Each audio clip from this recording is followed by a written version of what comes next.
8:30 de la tarde. Nos llama la atención esta noticia y centramos precisamente la entrevista de esta semana en buscar el espacio de opinión para conocer mucho más acerca de esta restauración y también de este hallazgo que sin duda es más que curioso. Si les parece, pasamos a presentar a los siguientes invitados. Por un lado, con nosotros Julio Marín, párroco de la localidad. Buenas tardes. Buenas tardes. Gracias por estar en directo con nosotros, acompañarnos esta tarde. A su lado, José María Carreras, presidente del Centro de Estudios del Jiloca. Gracias por estar con nosotros, bienvenido. Gracias. Gracias a los dos, de verdad, por sacar un huequito, como decimos, en esta tarde de viernes. Bueno, si les parece, vamos a comenzar.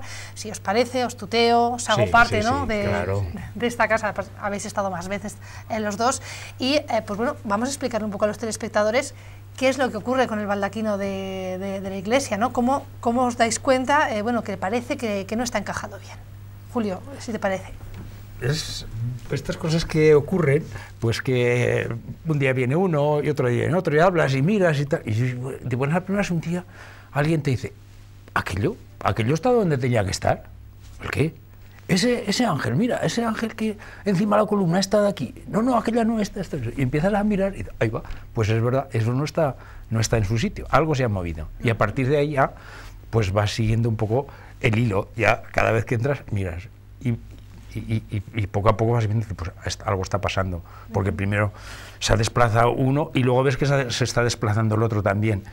Ya después hay que empezar a poner manos en el asunto. ¿Cómo ponéis manos en el asunto? Entiendo que os ponéis en contacto con el Centro de Estudios de Jiloca o directamente con la Fundación Santa María. Llamamos directamente a la Fundación Santa María, porque ya conocemos de la experiencia y del trabajo que está realizando ella. Pues llamo a Antonio y digo, Antonio, mira, creo que aquí hay un problema importante que tenéis que venir vosotros a ver qué solución. En un principio asusta, ¿no? Porque ya decía Antonio en la noticia que no lo tenían muy claro y que, bueno, parecía una restauración al menos costosa, pero no ha sido así, ¿no? Han estado 2 semanas.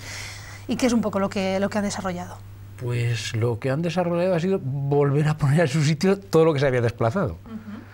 Entonces, al principio les costó un poco hacer el diagnóstico de cuál era la causa por la cual se había producido ese desplazamiento y esa rotura, porque no solo se había desplazado, sino que se había roto totalmente, como si le hubieran cortado alguna sierra, la madera, al apoyar y forzar en las columnas, que no es un baldaquino para que tenga nada apoyado, sino que es sobre todo una filigrana para que esté en el aire, porque está de hecho colgado de la bóveda. Entonces, hasta que hicieron el diagnóstico de cuál era la causa por la cual aquello se había roto, y a partir de ese momento ya la solución la vieron clara. ¿Cuál fue la causa? Pues la causa parece ser, según el comentario de Fabián, el experto, porque yo no soy experto en esas cosas, que en la restauración anterior se habían engañado en la solución que le dieron al baldaquino. Y colocaron un muelle de sostenimiento de la estructura en algún sitio que no debía estar. Y entonces el muelle ha producido que hubiera movimientos que no procedía, que no.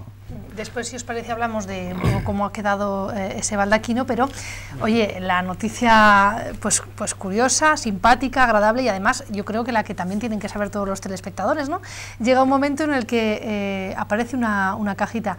Antes de que, bueno, estudiemos con el Centro de Estudios de Jiloca qué es lo que se ha encontrado ahí, anda, ¿por qué no nos cuentas, pues eso, cuál es ese momento, ¿no?, en el que se encuentra la cajita y un poco cómo te lo hacen saber a ti? Pues el momento debió ser muy emocionante para Fabián, porque estaba en ese proceso de subir y bajar por el andamio, la escalera, a ver tal, subir al santo, creo que el santo del San Roque, que es una preciosidad, el que tenemos en lo alto. Entonces, y de buenas a primeras, en el hueco que había quedado, ve que hay allí una masa de polvo y algo, y dice, ¿qué hay aquí? Mete la mano y sale parece una caja de quesitos, de los quesitos actuales, pero de lata, claro. Y ya le quita el polvo, se baja corriendo a la sacristía y abre. Primero no podía abrir, intenta, va probando varias veces hasta que consigue que se abra la caja y le sale pues el documento está en cuestión. Y al poco rato viene por casa y me toca, estaba yo en casa y dice, ven que te quiero enseñar algo. ¿Qué ha pasado? Digo, claro, preocupado, ¿qué ha pasado? No, ven que ya verás, que esto es una cosa. Y entramos a la sacristía y dice, mira lo que hemos encontrado, fíjate qué bien se ve, qué bien se lee. ¿Sí? una alegría. La verdad es que por aquí han traído algún documento fotocopiado, por lo que puedo ver, sí, que ahora le pediremos al cámara, bueno, pues que también un poco vea, para que vea el tipo de letra, ¿no? Pero a mí sí que me gustaría aquí ya, José María, que tú, en todo lo que un poco has encontrado, has descubierto, nos cuentes a los telespectadores con palabras de este siglo, qué es lo que había dentro de la cajita, si no te importa. Pues dentro de la cajita, yo que antes de nada quería decir que tengo envidia, porque me hubiera gustado estar en ese momento, ¿eh? Sí. Es emocionante, para alguien que le gusta la investigación, emocionante. Pues hombre, lo que aparece es una relación que hace un gran alcalde que tuvo Calamocha en el siglo XVIII, de las obras que se habían hecho en la iglesia. O sea, cuando este hombre entra de alcalde, este Valero, la iglesia era más o menos la mitad de lo que es ahora, desde el altar mayor hasta el púlpito aproximadamente, y lo que se hace es ampliar la iglesia siguiendo la decoración y la forma de construcción que se había utilizado a finales del siglo XVI, cuando se empezó a construir. Aparte luego se hace la portada, se hacen las escaleras de acceso. Todo eso se hace en el siglo XVIII, la ampliación, o sea, media iglesia es nueva, solo que se hace con la decoración de la parte que ya existía en el siglo del siglo XVI. Teniendo coherencia en la ornamentación. Exactamente, sí, aunque luego hay alguna filigrana barroca, alguna en las paredes, pero bueno. Y luego lo que hacen es, lógicamente, añadir retablos y añadir el famoso baldaquino, poner el órgano, cambiarlo de sitio. No estaba el órgano donde está ahora, o sea, la iglesia ha ido transformándose también. En ese documento, ¿qué es lo que aparece? ¿Qué es lo que se ha escrito, ¿no?, por este alcalde? Pues aparecen distintas noticias sobre la ampliación de la iglesia. ¿En qué momento se amplía la iglesia? ¿Quién es el maestro de obras? Que es Mateo Colás. Mateo Colás está documentado, lo hemos documentado en bastantes localidades de la provincia de Teruel, es uno de los principales maestros de obras del siglo XVIII. Lo tenemos localizado en Obón, en Villafranca, en Torrijo del Campo, en Calamocha, en Plou. Él era de un pueblecito de al lado de Plou, de Blesa. Entonces este hombre aparece documentado en varios pueblos. Luego aquí una de las novedades es que nos dice también que había actuado en alguna otra localidad de la que hasta ahora nosotros no teníamos constancia. Con lo cual, a seguir la pista. Con lo cual vamos a seguir la pista. A seguir la pista. Por supuesto. Entonces lo bonito de esto es que nos dan noticias que no conocíamos. Esa es una de ellas. Luego, cómo murió el hombre. Por ejemplo, este hombre hace testamento en 1742 y hasta el año 54 no se termina la ampliación de la iglesia. ¿Quién continuó las obras? Bueno, pues ahora resulta que la continuó un albañil que sí que lo teníamos localizado en Calamocha, pero no sabíamos qué hacía. Entonces ya sabemos quién es este señor, que también este albañil, Laoz, Lorenzo Laoz, lo que hace es precisamente hacer los planos de la ampliación de la iglesia de Blesa, del pueblo del anterior maestro de obras. Vamos siguiendo los pasos, todo casa. Vamos siguiendo, si vamos viendo cómo pues casan bastantes datos, ¿no? Que algunos de estos, por ejemplo, no los conocíamos por ahora, porque documentalmente todavía no habíamos llegado a ellos. Pero además de la parte arquitectónica, da noticias también del baldaquino, del dorado, del escultor.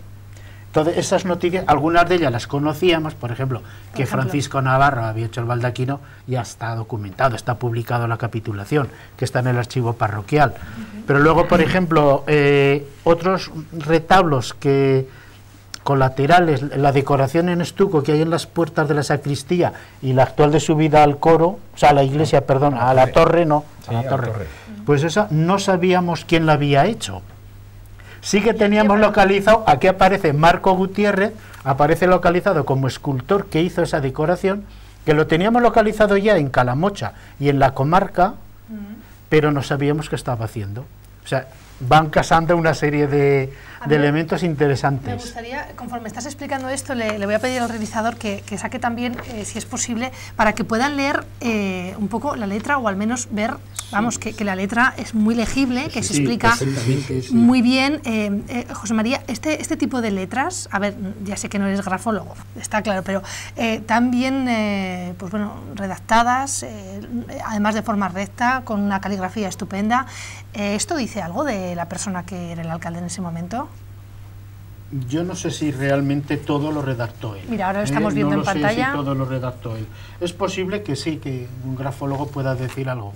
Pero lo que sí es cierto es que de este alcalde yo ya publiqué en una de las revistas Siloca, creo que fue en la número 21, ¿sí? El panegírico que le dedicó el cura cuando murió, y dijo, el cura que había entonces, el párroco que había entonces en Calamocha, que había sido un gran alcalde, que había hecho muchas cosas, pues por ejemplo de la acequia de las monjas, la ampliación de la iglesia, los retablos, o sea, realmente debió ser un alcalde. Y una de las cosas curiosas que yo todavía no tenía claro es las veces que fue alcalde. Es que hemos contado, y claro, creo que fue 9 veces elegido alcalde, sí, o nombrado alcalde, que entonces no se elegían como era. Pues entonces ya había 9 veces alcalde. La verdad es que, aparte de esta carta que hemos mostrado en pantalla, también aparecía eso, otro papelito, ¿no?, doblado, donde un poco ponía nombre y apellidos y también los años, ¿no? Este sería como el sobre donde estaba envuelta la carta. Claro, y ahí te va poniendo como las legislaturas, 1739, 45, 49, 52, 50... Bueno, fue alcalde un montón de tiempo, con lo cual también le dio tiempo a... Que por cierto era de Caminreal y se casó aquí en Calamocha. Cuéntanos un poco más sobre este alcalde. No, sí, te no iba a puedo preguntar. decir mucho más, únicamente aquello que ya se publicó en el número 21 de Siloca. Pues este hombre era de Caminreal, era de una de las familias nobiliarias de la zona y se casó aquí en Calamocha también con una señora de una familia nobiliaria. Entonces, como en aquellos momentos, pues lógicamente los que dirigían los ayuntamientos eran siempre de las clases sociales altas, pues le tocó ser alcalde 9 veces. Casi nada, ¿eh? Efectivamente, casi nada. Oye, ¿y la práctica de, bueno, terminar una restauración o ampliar una obra y recoger, pues eso, en una pequeña caja, en este caso un pequeño artilugio, lo que se había ido trabajando, ¿esto es habitual o no? O quiero decir, ¿podemos tener más por la Iglesia, tanto aquí como en nuestra comarca, o esta práctica no era habitual en este siglo? No, y es incluso anterior. A ver, en el Pirineo de Huesca se han encontrado cajitas muy pequeñas, unas tecas se llaman, del siglo XI, es decir, de hace 1000 años, donde se dice qué día se inauguró tal iglesia. Un dato fundamental para estudiar, por ejemplo, el arte románico, los comienzos del arte románico. Esto aparece de vez en cuando, muy de tarde en tarde, y también ocurre que a lo mejor pues detrás de un retablo aparezca una nota del que lo hizo, o que aparezca firmado por la parte de atrás de una estatua, de una escultura, el autor, pero esto tampoco es tan habitual. Alguna vez aparece, por eso es tan interesante estas noticias, claro, porque lo que los documentos a lo mejor no has podido localizar, lo tienes ahí. Vamos, además de primera mano. Sí. Yo no sé, Julio, si tendrás que plantearte dejar alguna cajita para que los siglos de los siglos también sepan, ¿no? ¿Qué es lo que hemos ido realizando? Ya está. ¿Ya está? ¿Hemos dejado cajita dentro de la restauración? Hemos vuelto a dejar, sí. ¿Sí? Claro. Claro, así ha quedado. Qué bonito, ¿no? Pues sí, la verdad es que es muy bonito. Una copia del documento original y luego pues otro diciendo pues lo que hemos realizado en esta ocasión. En esta ocasión, sin duda. Y algún día pues tendrás suerte igual. Nunca se sabe, ¿no? Nunca se sabe. En cualquier caso, los que estemos aquí unos años más siempre seremos conscientes y siempre lo sabremos. Antes de terminar la entrevista, de despedirnos, 9 menos cuarto de la noche, sí que me gustaría bueno, pues dentro de lo que conoces, que nos describas, ¿no?, un poco esta iglesia que es nuestra y las distintas, si no te importa, hacer un balance de las distintas restauraciones que ha ido habiendo, ampliaciones también, para que un poco lo tengamos todos presentes, ¿no? Lo enmarquemos un poco, ¿no?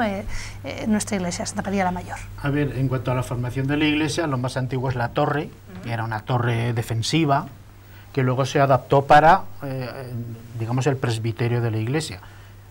Esa es ahora de la Edad Media, siglo XIV, XV más o menos. Finales del siglo XVI se construye la mitad de la iglesia, al estilo que se hacía en aquella época, bóvedas de tipo gótico, pero ya de una cosa renacentista. En el XVIII se amplía, se hace la portada, que es la mejor portada de la provincia, con la de Alcañiz, son realmente espectaculares. No sabemos si este Marco Gutiérrez participó, porque los años coinciden, estaría haciendo los estucos Pero no lo sé, es un tema que a mí me gusta mucho porque en esta comarca tenemos una colección de estucos espectaculares, estucos barrocos en las iglesias, ¿eh? Entonces este es el segundo caso de escultor estucador que nos aparece. Ser, Marco. Ahí lo dejamos, pero claro, la portada es piedra, no es, y a la vez no sé si podría trabajar todo, yo, por mucho tiempo. No sé.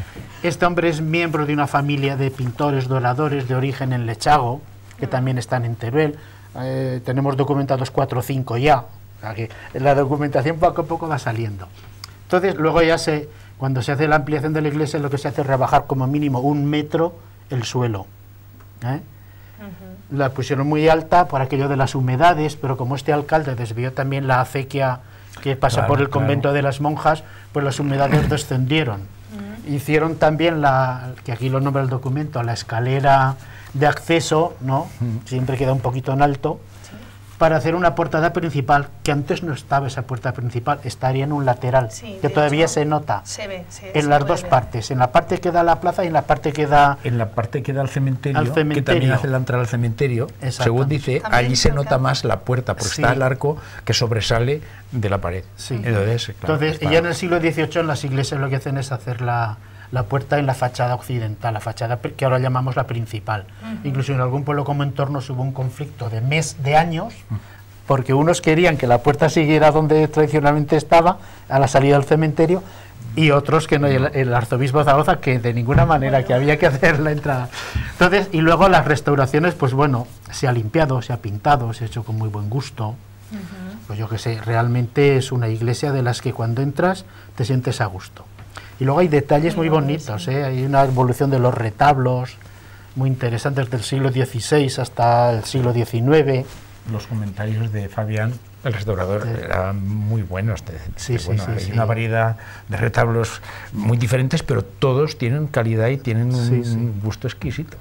Y además le encantó, iba él contemplando por allí. Pues que vengo más veces. Y además se ha conservado bastante documentación, que eso ya no es tan frecuente, con lo que puede realmente estudiar bastante bien la evolución de muchas de las piezas que hay.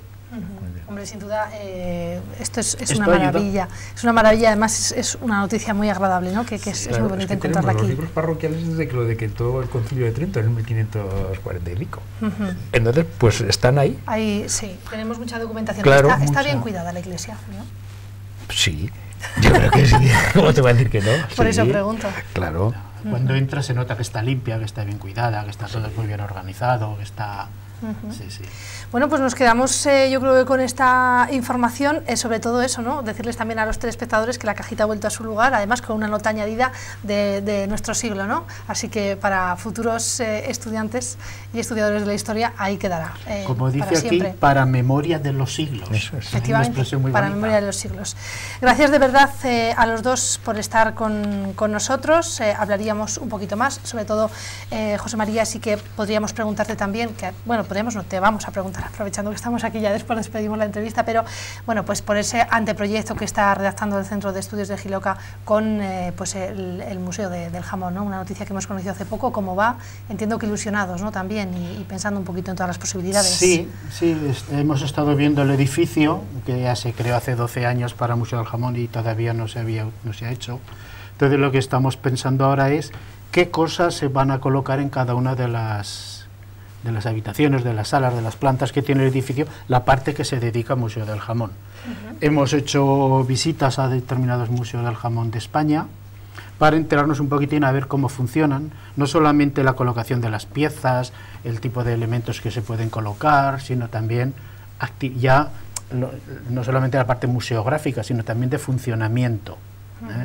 Pues qué tipo de actividades se hacen, quiénes pueden colaborar, quiénes no pueden colaborar, cuáles funcionan bien, cuáles no funcionan tan bien. Entonces estamos en ello, nos parece interesante. Creemos que efectivamente si ese edificio se construye para Museo del Jamón, debe haber un Museo del Jamón, ¿no? Entonces, pues esperemos Es lo coherente. Que haya fondos. Esperemos que haya fondos. Bueno, ese será otro tema que hablaremos también. Pero yo creo que poco a poco se puede hacer, ¿eh? Nos quedamos con esas declaraciones también. Gracias de verdad por venir, ¿no? Pues bueno, a contar toda la experiencia que también vas acumulando, ¿no? Y todas estas vivencias que vas teniendo con la investigación, y a ti, Julio, porque bueno, siempre estás disponible, ¿no? Para venir a hablar con nosotros, para comentar todo lo que tiene que ver con la parroquia, que también es importante conocerlo en estos estudios. Así que gracias a los dos por venir. Gracias.